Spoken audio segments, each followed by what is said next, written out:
আসসালামু আলাইকুম ওয়া রাহমাতুল্লাহি ওয়া বারাকাতুহু। ইন্নাল হামদুলিল্লাহি ওয়াহদা ওয়াস সালাতু আসসালামু আলা মান লা নাবিয়্যা বা'দা আম্মা বা'দ। সম্মানিত উপস্থিতি, গুরুত্বপূর্ণ একটা বিষয় কথা বলবো। বিষয়টা হচ্ছে, মানুষ শিশু বাচ্চাদেরকে দেখে লজ্জা করে না, তার সামনে যা ইচ্ছা তাই করে।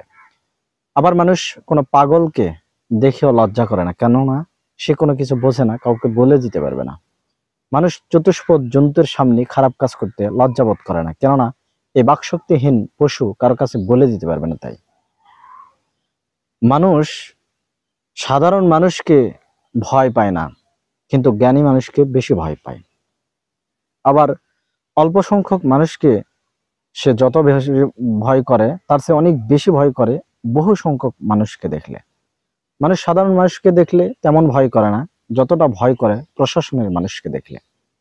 একবার খেয়াল করুন, আল্লাহ তাআলা আমাদের রব, তাকে কত বেশি লজ্জা করা উচিত, ভয় করা উচিত।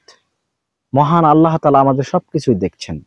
আব্দুল্লাহ ইবনে মাসউদ রাদিয়াল্লাহু আনহু বর্ণিত, তিরমিজি খুলুন, 2458 নম্বর সঙ্গে হাদিস এসেছে। আল্লাহ রাসূল মুহাম্মদ সাল্লাল্লাহু আলাইহি সাল্লাম তাই তো বলেছেন, ইস্তাহিয়ু মিনাল্লাহি হাক্কাল হায়াই, তোমরা আল্লাহকে যথাযথ, আল্লাহকে সত্যিকার অর্থে লজ্জা করো।